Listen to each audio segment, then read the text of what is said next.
Hello everyone, welcome to कौशल जी के classes. I hope आप सभी लोग बहुत अच्छे होंगे, अपनी तैयारी भी अच्छे से कर रहे होंगे। जितने भी विद्यार्थी हैं डीएलएड फर्स्ट सेमेस्टर में हैं, थर्ड सेमेस्टर में हैं, तो आप दोनों ही सेमेस्टर वाले विद्यार्थियों के एग्ज़ाम, छात्रों के एग्ज़ाम एक साथ ही होंगे। ठीक है, तो अपनी तैयारी अच्छे से करिए। आपके पास समय बिल्कुल भी नहीं है, 15-20 दिन का समय मान के चलिएगा।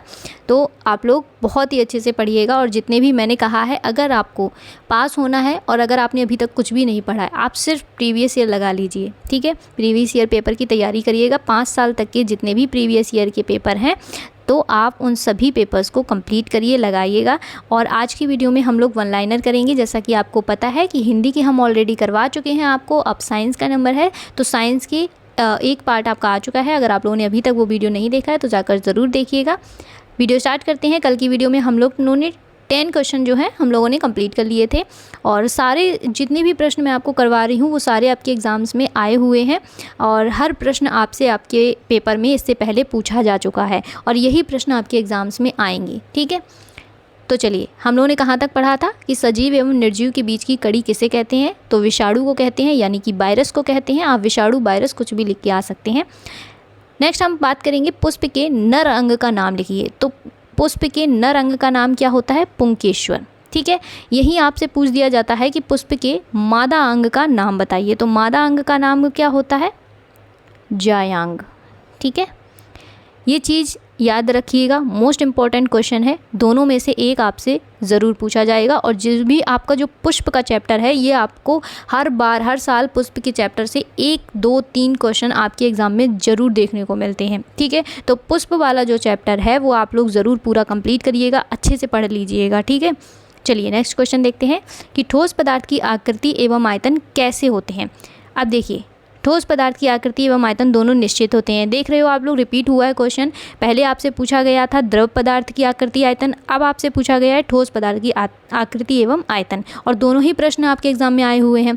इसीलिए मैंने आपको तीनों जो पदार्थ थे, तीनों की विशेषता बता दी थी, ठोस, द्रव और गैस। मैंने आपसे क्या कहा था कि जो ठोस पदार्थ होते हैं उनकी आकृति एवं आयतन दोनों ही निश्चित होते हैं।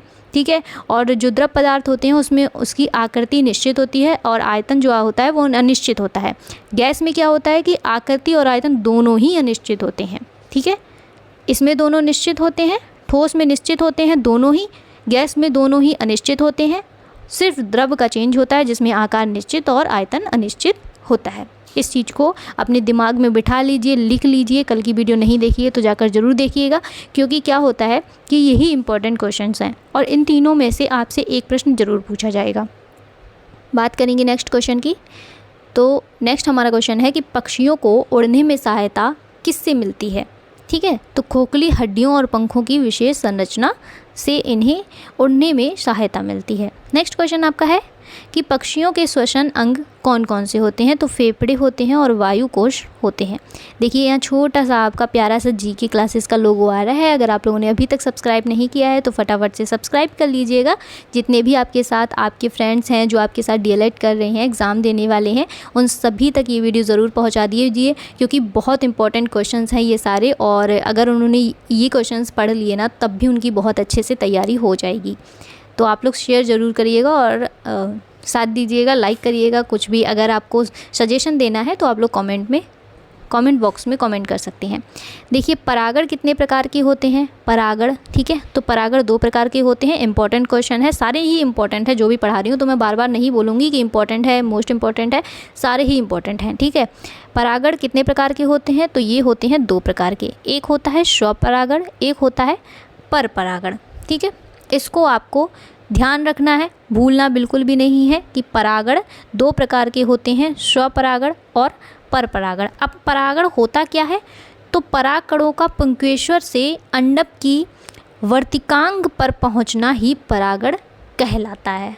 ठीक है, अभी हमने आपको नर अंग और मादा अंग के बारे में पढ़ाया है, तो पुष्प वाला चैप्टर आप लोग बहुत अच्छे से पढ़िएगा, उसी में ये क्वेश्चन सारे आते हैं।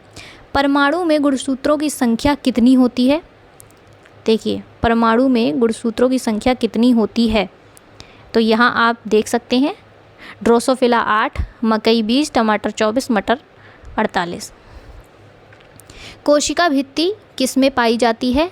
यह किस पदार्थ की बनी होती है? तो कोशिका भित्ति जो होती है वो पादप कोशिकाओं में पाई जाती है और ये सेलुलोज से बनी होती है। बहुत ही इम्पॉर्टेंट क्वेश्चन है, आपसे आपके एग्ज़ाम में जो ऑब्जेक्टिव क्वेश्चन है उसमें सिर्फ इतना पूछा जाता है कि कोशिका भित्ति किससे बनी होती है।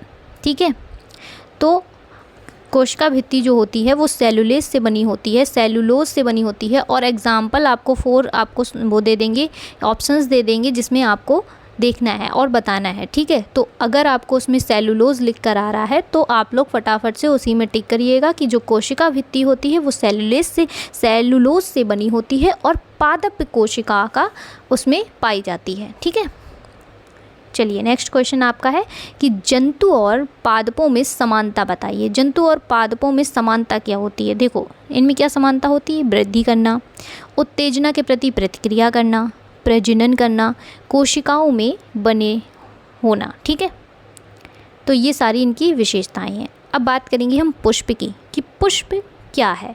पुष्प पौधों का प्रजनन अंग होता है जो बीज निर्माण की प्रक्रिया में सहायक होता है। ठीक है, सारे इम्पॉर्टेंट क्वेश्चन अपने दिमाग में बिठा के रखिए, जितने भी क्वेश्चंस करवा रही हूँ, और सारी वीडियोस देखिएगा। द्विबीजपत्री बीजों के नाम बताइए। जो द्विबीजपत्री बीज होते हैं उनका नाम है मटर और सरसों। इस तरीके से क्वेश्चन बहुत आते हैं। ठीक है, कि पत्तियों के भाग बताइए और पत्तियों के अंग बताइए। ये सारे क्वेश्चंस आप लोगों को तैयार रखने हैं। मटर, सरसों, मूंगफली, आम, कपास, ये सारे ही हैं। ठीक है, ये सारे क्या हैं? द्विबीजपत्री बीज। ठीक है, ये इनके नाम हैं।